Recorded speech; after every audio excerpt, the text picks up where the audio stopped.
The Lions versus Waratahs game finished about 45 minutes ago, and I've got to say I don't quite feel the same after this game as I did after watching the Queensland Reds game. After the Reds game, I thought quite a lot of players there have stuck their hands up, quite a lot of players really good performances, pushing themselves towards that Test 23.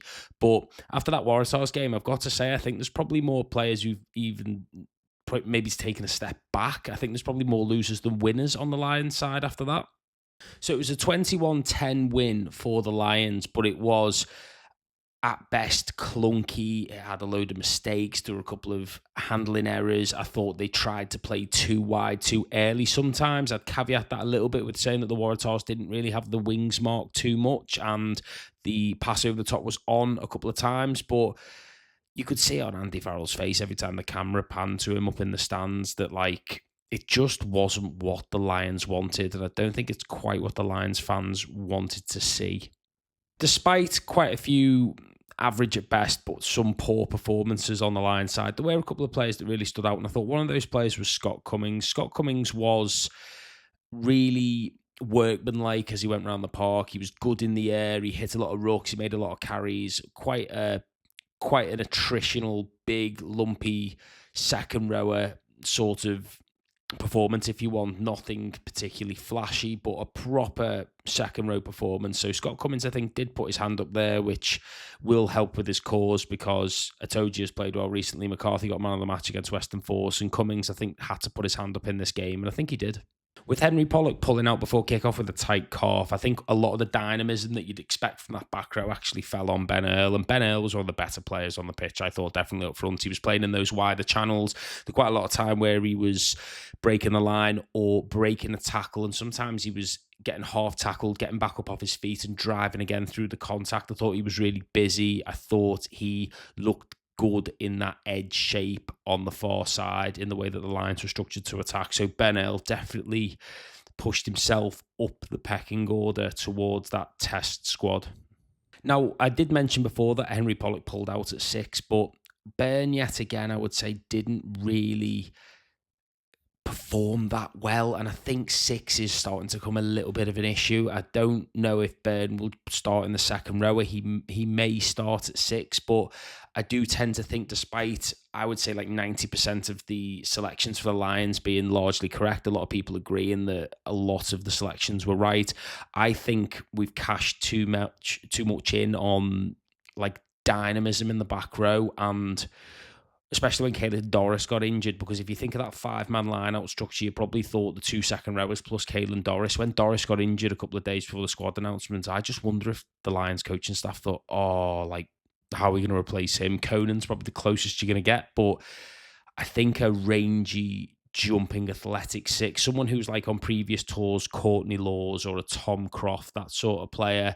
Nowadays, that might be Jamie Ritchie, it might be Ryan Bird.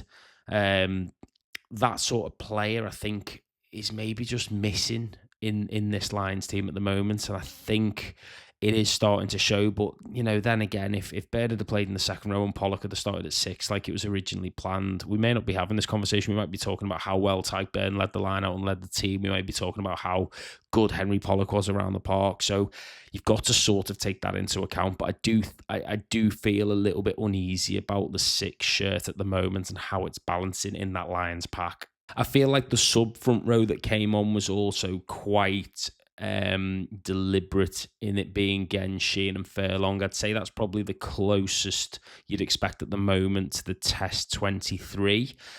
I thought Genge was very good when he came on again. I thought Sheehan was impressive when he came on, and I think they're starting to push themselves into those 3 shirts. I wouldn't say they're all concrete at this point, but I think, and it is contextual to that Waratahs sub front row. It's been the same every time they've played a Super Rugby side, that the sub front row is significantly weaker than the one that started, but I thought coming on that they looked like the real outfit. So definitely Genge and Sheehan for me were standouts in terms of the subs in the forwards.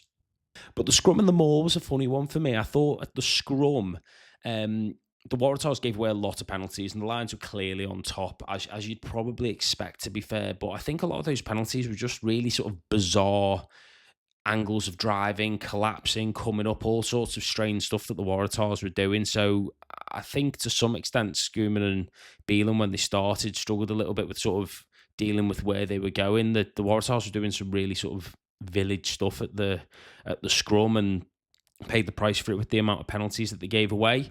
In addition to that, though, I thought the Maul was the other way around. I really did think the Lions didn't look that good at the Maul. I thought the Waratahs looked better, frankly, and the try that the Waratahs scored shortly after half time at the Maul, the way that the Waratahs set up, so their line-out caller came in towards the back and took a couple of steps forward. You see that quite a lot in the Premiership. Sale Sharks do that quite a lot, where they come in, they push slightly forward and then call, but towards the front of that Waratahs line-out, there wasn't really a threat, but the Lions sent a pod of jumpers down to the front and then didn't really send a man up or anything. There was no one to compete against. And what that meant was by the time the Waratahs came down at the back, the Lions had just split themselves and allowed the Waratahs to get on the front foot. I think for me, it's really basic stuff. I have no idea why the defence actually did that. And I thought you just mark your man, stay down. And if they'd have punched Waratahs as they came down on the 5 metre line as well,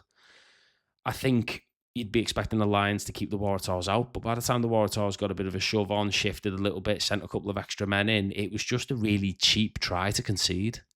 In the backs, especially in the second half, the 20-odd minutes that he played, 25 minutes maybe after half-time, Alex Mitchell in the second half really came to life. He looked really good. That dummy that he threw to score was lovely, to be fair to him. I think you would imagine that Gibson Park Mitchell's probably going to be the pair of nines that play in the test. I would imagine Mitchell probably will be coming off the bench. If he's going to put in a 20, 25-minute performance like he did at the start of the second half, I think that is really going to pick up the tempo of the Lions when he comes on in the test team. Beyond him, the centre partnership I thought worked pretty well. We've gone Irish-Scottish and Scottish-Irish at 12-13. We've now gone double Scottish. Tuipulotu, when he got the ball, looked pretty good. It took a while for him to get into the game, but I think a lot of that was largely the Lions just going so wide so early all the time. Hugh Jones scored a pair of really nice tries.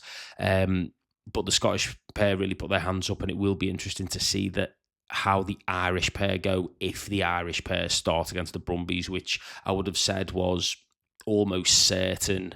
The only sort of caveat to that now maybe is Owen Farrell going to play 12 on Wednesday? Is he going to play 10 on Wednesday? Maybe how are they going to put him in? They might put him on the bench. I would suspect that the Irish are going to play against the Brumbies and the centres, and we'll see how they go, because the Scottish, I think, really put their hands up. But one area that really didn't do anything for me, to be honest, was the back three. Hugo Keenan, I don't know if he's still ill, to be honest. He was a bit of a ghost in the first half. When he went off, Kinghorn went to fullback. You had Van der Merwe and Hansen. They were all okay, but I wouldn't say any of them really pushed themselves forward towards that test 23. I'd like to see Hugo Keenan again, because he's been injured and then he's been ill, so it's not really working for him at the moment. Kinghorn, I don't think we're going to see him on the wing. I'd like to see him at fullback, but there's only 2 games left now for that 15 shirt. Daly looks so good, and he's gone home. Yeah, it's far from concrete who's going to start at 15. That's for sure. Now, of course, we press on towards that Brumbies fixture on Wednesday, and then the Australia and New Zealand invitational fixture next Saturday, which will then give a week ahead of that first test in Brisbane. And some of the shirts are starting to look like they are towards nailed on, but there's still, I think, quite a lot of positions where the starter is far from nailed on. I think you've got some positions like second row where there are a couple of players playing pretty well who could potentially get themselves in next to Maro Itoje. You have got some positions, I would say, like fullback, where, and I know it's a little bit contextual to having sort of injuries and people coming out late and illness and stuff, where there probably isn't a nailed on favourite at the moment due to form. So again, Brumbies will be interesting, Invitational game will be interesting, and then the week after that, we will see who that starting 15 for the Australia first test and who the replacements in that team will be. I've been on social media for a while now on other platforms. I'm pretty new to YouTube though, and I'm going to be hanging around here for quite a while, I think. So if you enjoy the content, please hit subscribe, please leave comments, and thank you very much for watching my ramblings about the game that I love. And I assume you love it as well, because if you're still here now, then you like rugby, don't you? Okay, bye.